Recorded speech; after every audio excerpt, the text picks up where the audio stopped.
Olá, meus irmãos do grupo Amigos da Bíblia. Hoje é o dia 79 do nosso desafio de lermos o Novo Testamento em 90 dias.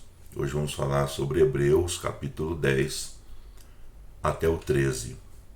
Hebreus, capítulo 10.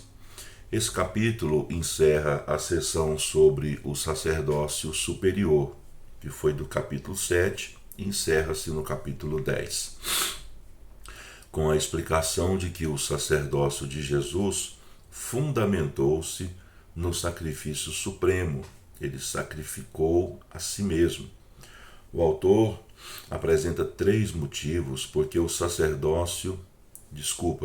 sacrifício de Cristo é superior aos sacrifícios descritos no Antigo Testamento. Primeiro, o sacrifício de Cristo aniquila o pecado, versículo 1 até o 10 do capítulo 10. Os sacrifícios do Antigo Testamento eram ineficazes, versículo 1 ao 4. O sacrifício de Cristo é eficaz, versículo 5 ao 20. Ao 10, né? Melhor dizendo, versículo 5 ao 10. O sacrifício de Cristo não precisa ser repetido. Esse é o segundo motivo que o autor apresenta, né, para mostrar a superioridade do sacrifício de Cristo. O sacrifício de Cristo não precisa ser repetido. Versículo 11 até o 18. Terceiro, o sacrifício de Cristo abre o caminho para Deus. Versículo 19 até o 39. A expiação, versículo 19 ao 21, o autor vai recordar as bênçãos que a morte de Cristo traz ao crente de uma vez por todas. O convite, versículo 22 ao 25. Essa passagem apresenta três comandos à ação. Primeiro, aproximemo-nos em vez de nos desviar. Segundo, guardemos nossa confissão, nosso testemunho de fé, a esperança em algumas versões, sem vacilar por causa das provações. Terceiro, consideremo-nos uns aos outros e encorajemo-nos uns aos outros, com nosso exemplo, nossos irmãos a serem verdadeiros cristãos. Encorajemos uns aos outros com o nosso exemplo para que outras pessoas sejam verdadeiras cristãs. Exortação, versículo 26 ao 39. Há uma advertência sobre o pecado voluntário. Aqui o perigo é o desprezo pela herança espiritual. Não é o pecado cometido uma única vez, mas é o viver deliberadamente em pecado. Hebreus capítulo 11. Esse capítulo ilustra a lição do capítulo 10, versículo 32 até o 39, e mostra que ao longo da história, homens e mulheres têm feito o impossível pela fé. O versículo 38 afirma: o justo viverá pela fé. Esse capítulo mostra que essa fé pode vencer qualquer circunstância. A fé descrita está no versículo 1 até o 3. A verdadeira fé bíblica não é um tipo de pensamento emocional, ansioso, mas a convicção interior fundamentada na palavra de Deus. No versículo 1, a palavra prova, que está lá na Almeida Revista e Corrigida, refere-se à convicção, e fundamento, que está nessa mesma versão que eu citei, na Almeida Revista e Corrigida, significa certeza. Assim, toda a garantia e certeza de que precisamos quando o Espírito Santo nos dá fé por meio da palavra é a presença dela em nosso coração.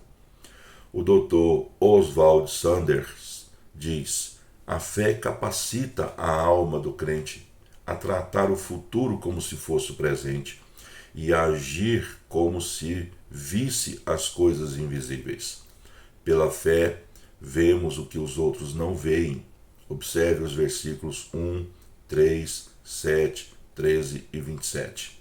Deus, por intermédio do Espírito Santo, testemunha ao coração que tem fé verdadeira. Veja os versículos 2, 4 e 5 e o versículo 39. Pela fé, Noé viu o julgamento vindouro, Abraão viu a cidade futura, José viu o êxodo do Egito e Moisés viu a Deus. A fé demonstrada, versículo 4 ao 10. Aqui o autor vai citar vários personagens bíblicos para nos inspirar a termos fé como esses heróis da fé tiveram. Ele vai citar Abel, Enoque, Noé, Abraão, Isaque, Jacó, José, Moisés, Josué, Raabe e outros, a partir ali do versículo 32. Hebreus capítulo 12. A palavra-chave desse capítulo é suportar. Nós a encontramos nos versículos 1, 2, 3 e 7, que em algumas versões está traduzida por perseverança, e também no versículo 20. Essa palavra significa aguentar sob provação, continuar quando as coisas estão difíceis. Esses cristãos passavam por provações e estavam tentados a desistir. Capítulo 12, versículo 3. Nenhum deles fora ainda chamado para morrer por Cristo. Capítulo 12, versículo 4. Mas a situação não ficava nem um pouco mais fácil.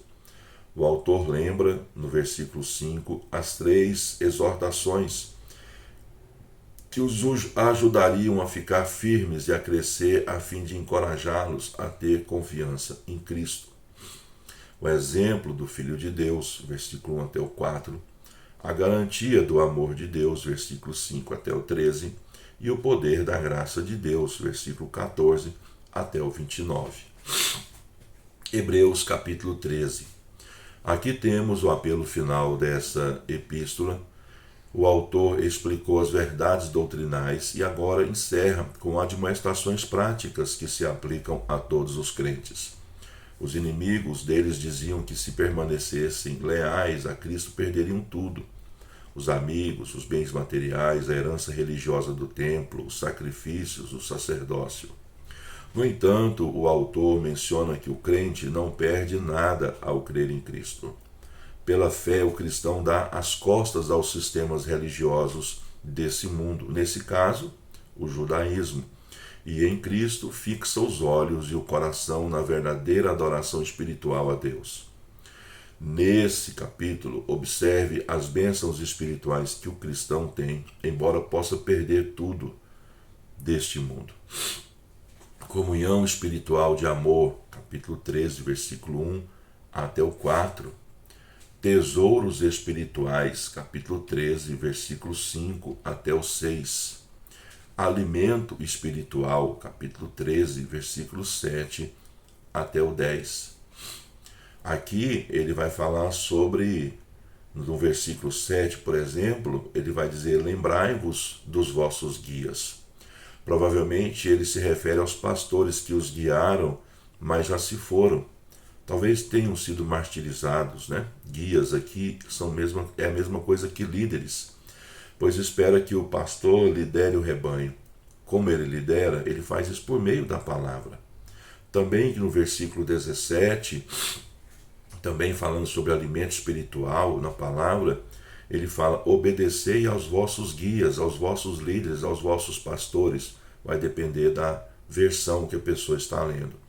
Os cristãos devem se submeter à palavra ensinada e vivida por seus líderes espirituais. Aqui ele também fala: saudai todos os vossos guias, líderes ou pastores.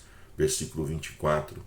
As pessoas devem se comunicar com seus líderes e ter um relacionamento verbal com eles, até mesmo um relacionamento melhor no sentido de comunicação, relacionamento pessoal, comunhão. Às vezes acontece um distanciamento entre o pastor e os crentes e os seus liderados e vice-versa. Isso não é bíblico. Aqui nós vemos: saudai todos os vossos guias, todos os vossos líderes ou pastores. Isso tem a ver com relacionamento. No versículo 11 até o 16, nós temos aqui uma menção sobre sacrifícios espirituais. Esses hebreus perderam o templo com seu sacerdócio e seus sacrifícios ao se voltarem para Cristo. Contudo, ganharam muito mais em Cristo do que o que perderam. Cristo rejeitou o templo e chamou de covil de salteadores, e rejeitou a cidade de Jerusalém ao ser crucificado fora de suas portas. O autor compara a morte de Cristo com a queima de sacrifícios no dia da expiação, já que ambos sofreram fora do acampamento. Os leitores estavam tentados a voltar ao judaísmo. O autor admoesta: saiamos, pois, a ele, fora do arraial, levando o seu vitupério. Podemos resumir a dupla mensagem de Hebreus nessas expressões: além do véu, comunhão com Cristo, e fora do arraial, testemunho por Cristo. O crente, como os heróis da fé da antiguidade, olham para a cidade celestial que está à espera dele, não para a terrena. Versículo 14, Hebreus capítulo 11, versículo 10 e Hebreus capítulo 12, versículo 27. Poder espiritual, versículo 17 ao 24 do capítulo 13. Os versículos 20 e 21 apresentam uma ação de graças que explica como o cristão é capacitado para viver por Cristo num mundo perverso. Cristo trabalha em nós de seu trono no céu. Foram conferidos 3 títulos distintos a Cristo: o pastor, o bom pastor que morre por suas ovelhas, João capítulo 10, versículo 11, Salmo 22. O grande pastor que aperfeiçoa as ovelhas, Hebreus capítulo 13, versículo 20 e 21 e Salmo 23. E o supremo pastor que virá pelas ovelhas, 1 de Pedro capítulo 5, versículo 4 e Salmo 24. Nosso sumo sacerdote é o nosso pastor, é o nosso auxílio. Ele opera em nós e dá-nos graça e poder para que possamos viver por ele e servir-lhe. O tema de Hebreus é a perfeição. Deixemo-nos levar para o que é perfeito, para a maturidade. Está lá no capítulo 6, versículo 1. A maturidade não é consequência do empenho que fazemos por conta própria, mas de permitir que Cristo opere em nós por meio da palavra de Deus. A saudação final mostra o amor que une os crentes na igreja terrena. A bênção de graça final identifica Paulo como autor da epístola. Compare com 2 aos Tessalonicenses, capítulo 3, versículo 17 e 18. Que Deus abençoe sua vida. Termina aqui mais um vídeo. Termina aqui os nossos comentários na epístola aos Hebreus. Um abraço, que Deus te abençoe.